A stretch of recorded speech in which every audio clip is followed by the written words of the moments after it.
What's going on, guys? I'm CFB Kings, and welcome back to another episode of the CFBKings Show. Really appreciate you tuning in today. Week 1 has officially concluded, and after 5 straight days with the college football game, the results of those games have given us a very intriguing start to the 2024 season. Before we get into a full recap of Week 1, though, I just quickly wanted to say thanks for all the support lately across basically every platform. It was so fun to have a full week of college football and to be able to share it with everybody on Twitter and Instagram, and now getting to talk about it here as well. So make sure you're subscribed on YouTube, following on Spotify, and definitely make sure to go follow at CFB Kings on Twitter and Instagram.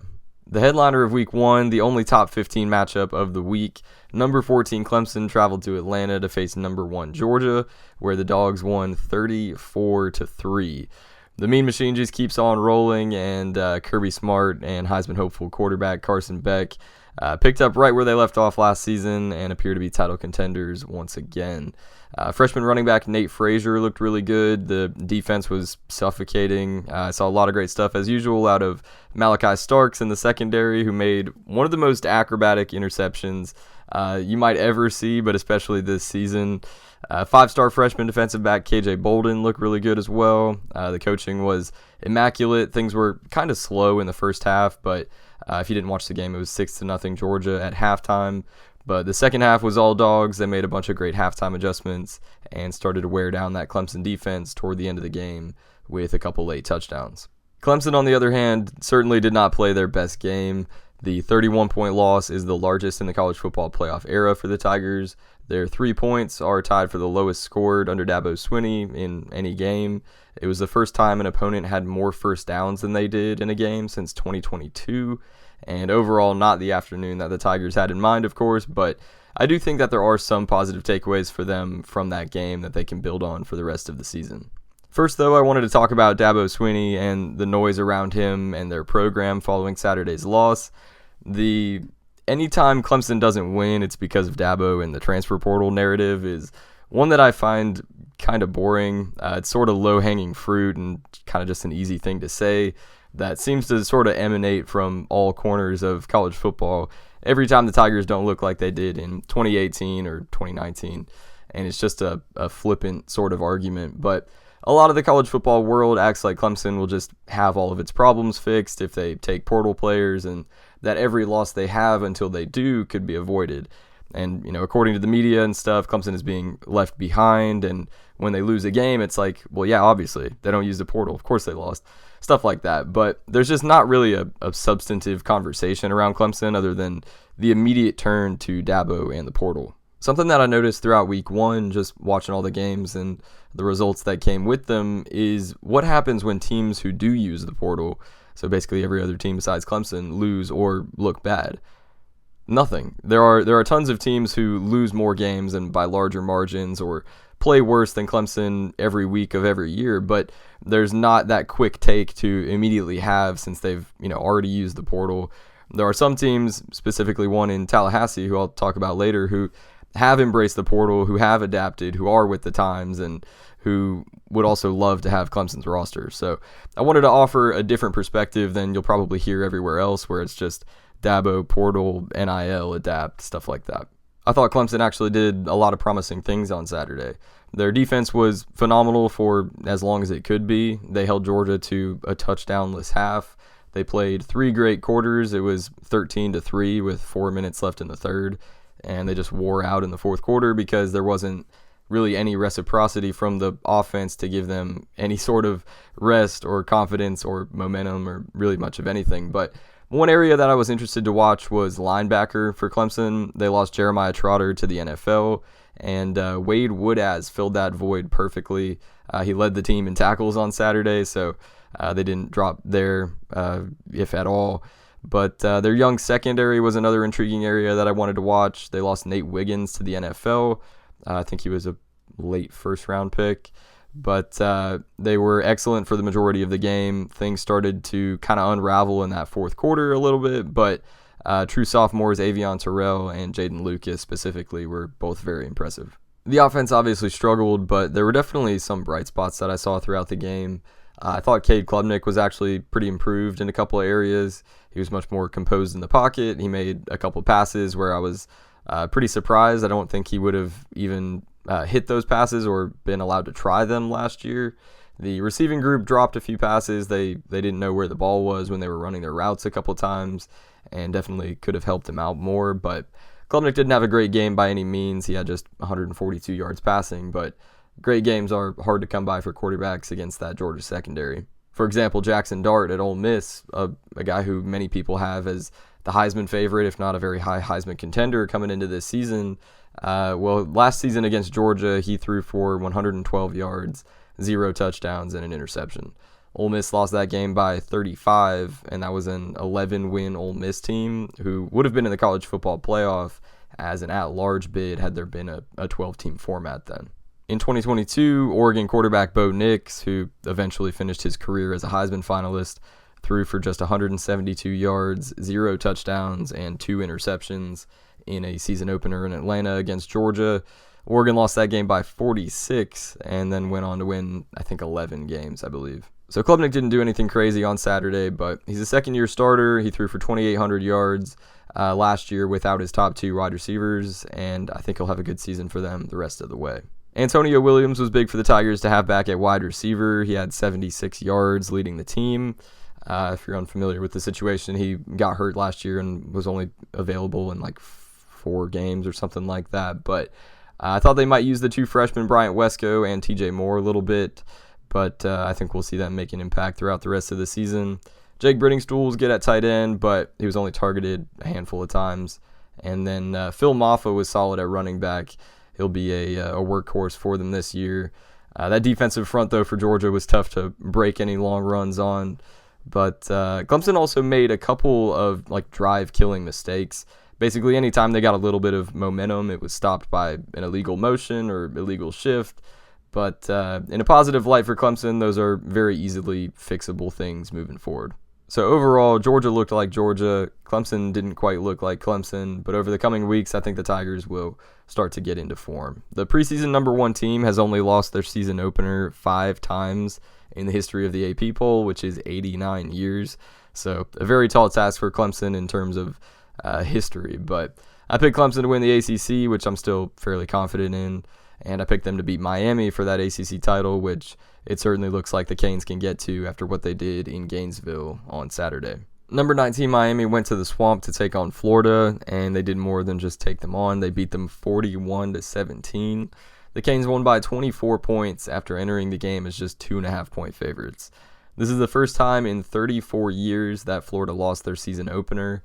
They're 0-1 for the first time since 1989.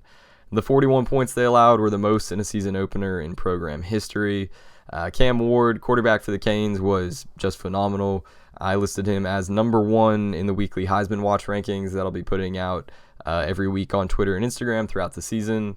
He accounted for 418 total yards and 3 touchdowns. Wide receiver Xavier Restrepo was just terrorizing the Gators secondary all afternoon. He had 7 receptions for 112 yards and a touchdown. Then the defense just made everything difficult for Graham Mertz and the Gator offense. Florida had just 1 explosive play, a 71-yard touchdown by running back Montrell Johnson, but outside of that, it was very stale, very sluggish, and they could just not get anything going. Mertz actually went out with a concussion in the second half as well, so his status is unknown for their game this week against their FCS opponent.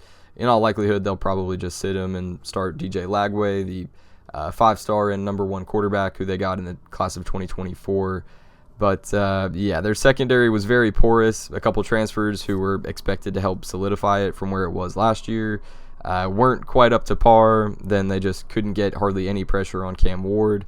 And even when they did, he was able to work around it, got out of the pocket, and usually found a receiver downfield. So all around, just a bad day for the Gators. Mario Cristobal and the Canes picked up a massive win, and going into this game, I feel like everybody kind of felt the importance of the result for not only the 2024 season, obviously, but for the trajectory of each program as well.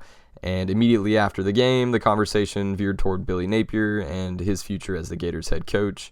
This was a game on the schedule they got at home as just 2.5-point underdogs that really felt winnable for Florida, and with the opponents that they have later on in the season, this just seemed like one that they needed to have in order to go into those other matchups with some momentum.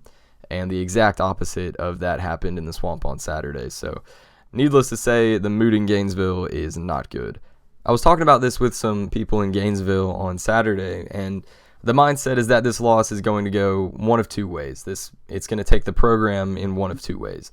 The team will either be galvanized by it, and Billy Napier will feel the heat enough to make some immediate changes to address the holes that they had on Saturday, and they'll reset, bounce back, take care of Samford this week, and head into that Texas A&M game, who they get in the Swamp, with a little bit of confidence, and maybe they'll beat the Aggies, beat Mississippi State, beat UCF, who they get at home, and head into that second half of the season with some better morale. But the other is that what happened in the Swamp on Saturday has basically sent them into a tailspin, that the fans won't be bought in anymore. The A&M game will be a struggle, probably a loss. They might even lose to Mississippi State. They may lose to UCF at home and be bound for like a 3 or 4 win year. There wasn't really much in between in terms of expectations in Gainesville for the rest of the 2024 season. This is something that I'm going to talk about a little bit later on too, just in general for all teams during these early weeks of the season, but the permanence of week 1 observations is something that needs to be taken into consideration. For example, there's a lot of stuff that happens in week 1 every year that gets taken, not necessarily taken out of context, but taken to the extreme and projected onto the rest of the season. And that works in both good ways and bad. Like, man, we look bad in week 1. We're going 2-10. We're going 3-9. Or dang, we look really good. We might go 12-0. We're going to the CFP. But towards the end of each year, I'll look back at takes from week 1 and I'll be like, wow, that really did seem true at the time, or it really did feel that way then. But at the end of the season, it couldn't have been more wrong. So Florida is one of the teams that things really do look bad for right now, but that loss to Miami might not define their 2024 season, and it'll be interesting to keep an eye on them throughout the rest of the year. On Saturday night, we had number 7 Notre Dame going on the road to Kyle Field to face number 20 Texas A&M, where the Irish outlasted the Aggies 23-13. It was a very close game for the majority of it. Low scoring, but back and forth. They traded points for basically the entire game, and it was a 1-score margin up until Notre Dame kicked a field goal with 30 seconds left to go up by 10. The biggest takeaways for Texas A&M in Mike Elko's first game as head coach is that the defense was very impressive. It looked like it did when Elko was Texas A&M's defensive coordinator before he took the Duke job. They held Riley Leonard to just 158 passing yards, 63 rushing yards. They didn't allow a touchdown until midway through the third quarter. They very nearly had an interception that could have had them in position to potentially score and take the lead late in that game. The offense, however, was not good. Connor Wigman at quarterback needs to be better if they're going to have a successful season. He was just 12 of 30 for 100 yards, 0 touchdowns, and 2 interceptions. Just a 40% completion percentage, and overall a very off night. 33 of his 100 yards were on the first drive of the game, so after 2 good completions on the opening drive, he was 10 of 28 for 67 yards and 2 interceptions over the last 57 minutes of the game. He was going up against one of the best secondaries in college football, if not the best secondary. Notre Dame's Benjamin Morrison and Xavier Watts were as advertised. Aiden Schuler had a pick, Watts had the other, and Morrison nearly did as well. Christian Gray made the game-winning stop to turn the Aggies over on downs. They had those wide receivers locked down for basically the entire night. Notre Dame kicker Mitch Jeter was great. He was one of the offensive highlights of the game. 3 for 3 from distances of 26, 46, and 46 again, and really gave them the ability to win that game. I said it in the preview last week that winning this game would be massive for Notre Dame's college football playoff chances, given their schedule the rest of the way. After Saturday's result, Notre Dame's chance to go undefeated, according to the ESPN FPI, increased from 15.8% to 20.2%. They still have the highest chance to go undefeated of any team in college football. And their chance to make the college football playoff increased from 59.1% to 69.2%. The 5th highest of any team. So Marcus Freeman has the Irish in position already in just week 2 to make 2024 a major year for the program.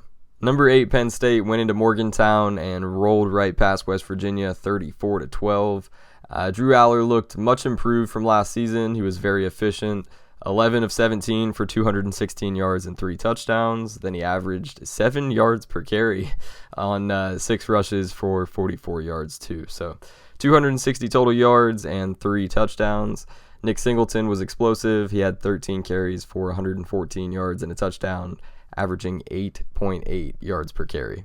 This game was a little bit weird in that it had a very long rain delay right in the middle of it. A massive storm went through Morgantown. It took the crowd out of it.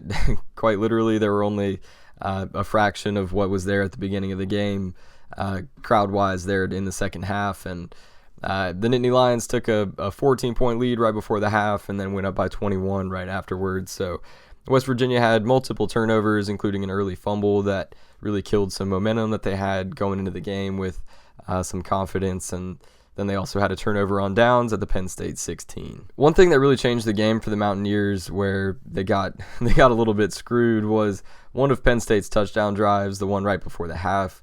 They had a long pass where the receiver committed pretty clearly a push off, an offensive pass interference on what was a 55-yard completion with 10 seconds left. So no offensive pass interference was called. Then the Nittany Lions scored on the next play to go up 20-6 instead of going into the half in a one-score game at 13-6. So Penn State probably shouldn't have had that touchdown. Score probably should have been a little bit closer, but the storm really killed any home field advantage that West Virginia would have had in the second half. And James Franklin, Drew Aller, Nick Singleton, and those Nittany Lions earned a major win on the road in Week 1. On Sunday night, we had the number 23 USC Trojans take down Brian Kelly and the number 13 LSU Tigers 27-20 out in Las Vegas. This was one of the best games all week and one that really lived up to the hype. So this is the 5th consecutive season opener that LSU has lost.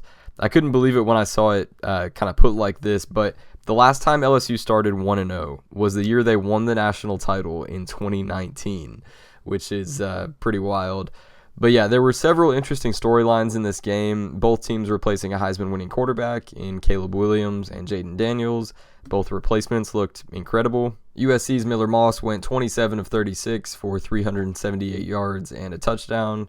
LSU's Garrett Nussmeier went 29 of 38 for 304 yards, 2 touchdowns, and an interception. Very comparable performances there. Both of the defenses were significantly improved from last year.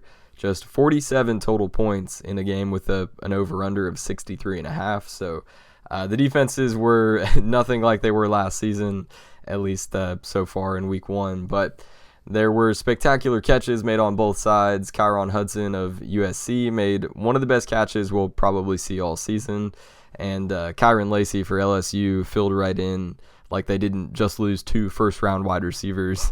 And he looked like he very well may end up being one himself. Zachariah Branch for the Trojans was electric as well. He nearly broke free on a punt return touchdown, and he was stopped by the very last defender on LSU's punt team on that play. But yeah, he was electric all night, making big plays for the Trojans. Overall, a very exciting game. USC looked like they were setting up for a field goal on a long drive at the end of regulation, but ended up just scoring a go-ahead touchdown anyway and didn't leave anything up to chance in securing that 27-20 victory. A crushing way to start the season for LSU.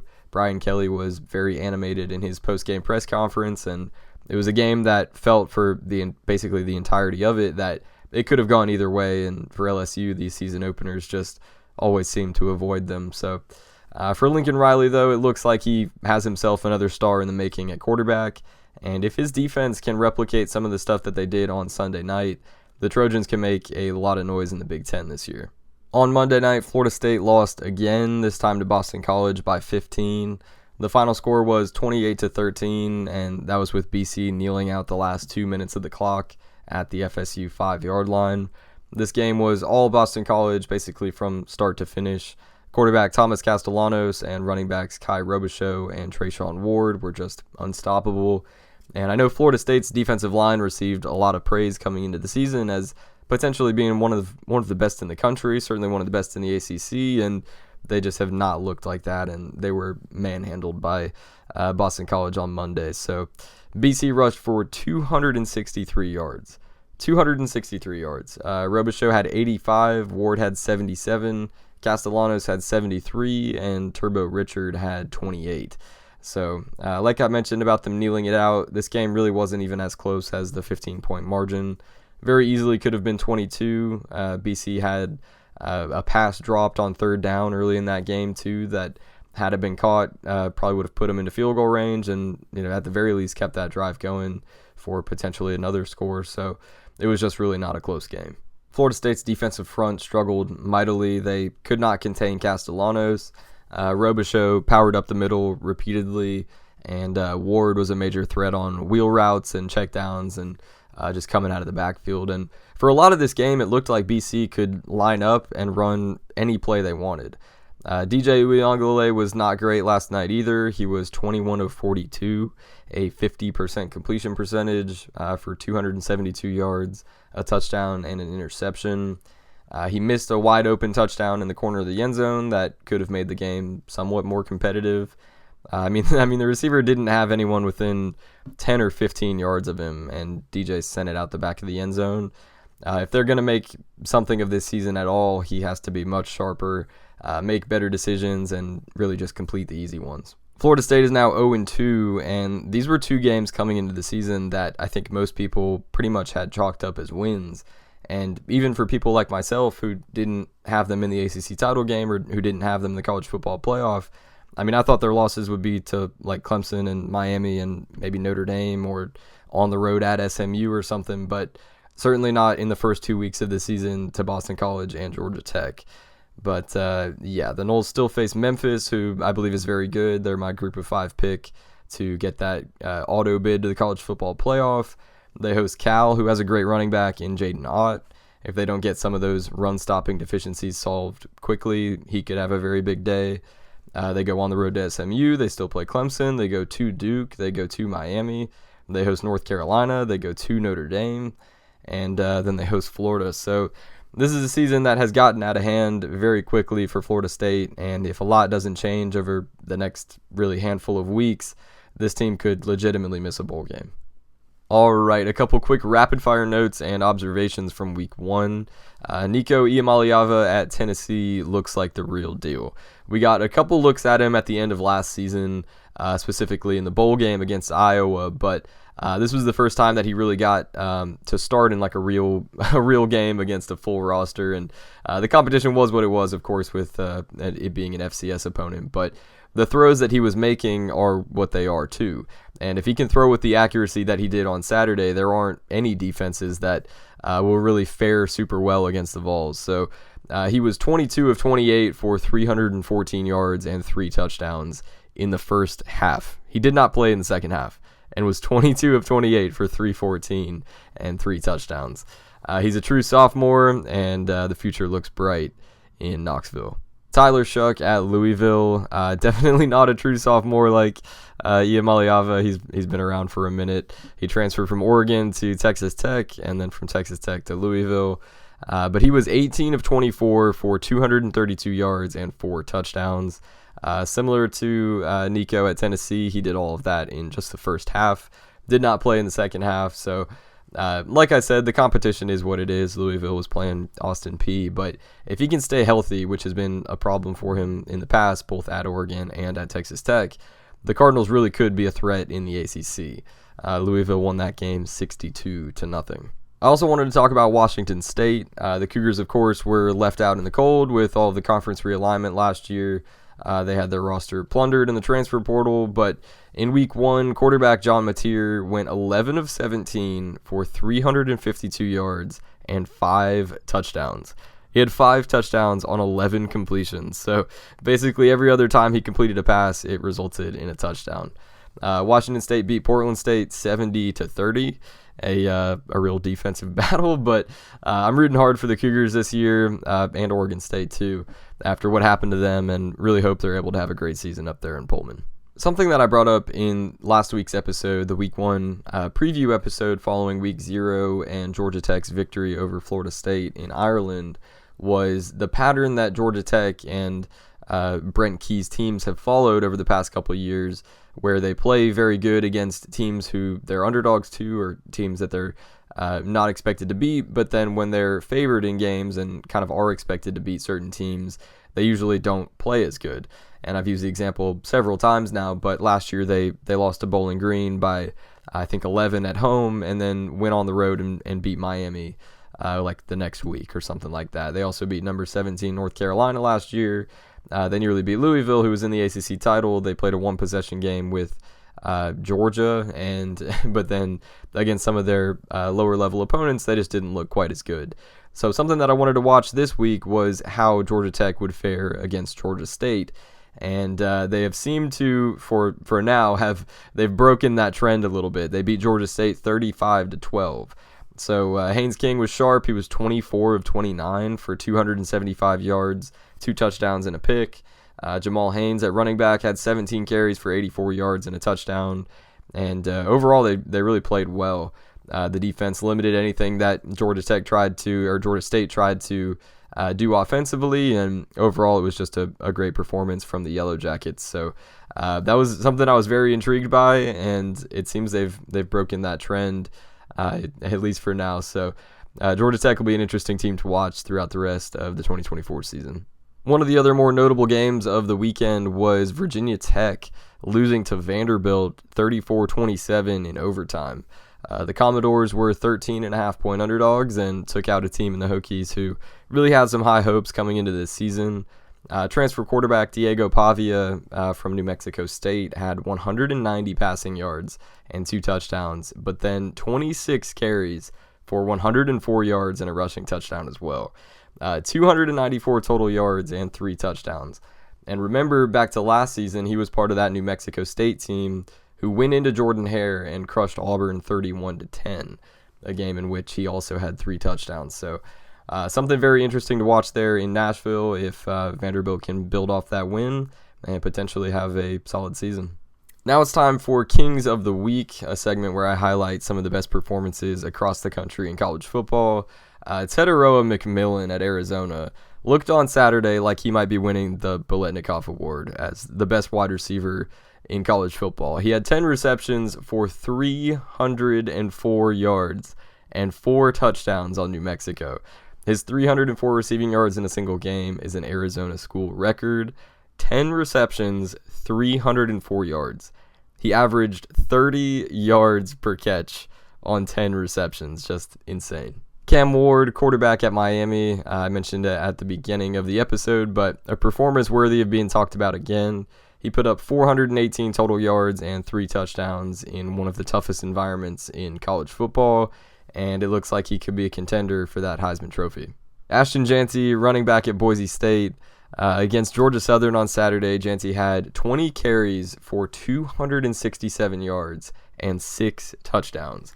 He averaged 13.4 yards per carry after being given the ball 20 times. His 267 rushing yards and 6 rushing touchdowns are both Boise State single-game program records.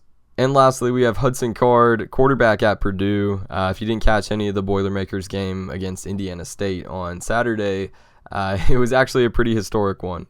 Card went 24 of 25 for 273 yards and 4 touchdowns. His completion percentage was 96%, which is the single-game FBS record for completion percentage with a minimum of 20 completions. The all-time single-game FBS record for completion percentage was set on Saturday, and it's almost taken a back seat to some of the other performances. So props to Hudson Card at Purdue. That about wraps this one up. I really appreciate you tuning in. Week 1 was a ton of fun, and it's just so nice to have college football back again. Week 2 is another awesome slate. They're really all good in college football, but we got Texas at Michigan, a couple other major games like that. So make sure to stay tuned later on in the week for the Week 2 season preview. But make sure to subscribe if you're watching on YouTube, follow if you're listening on Spotify, and definitely make sure to go follow at CFBKings on Twitter and Instagram. Thank you so much for watching. Have a fantastic rest of your day, and take care.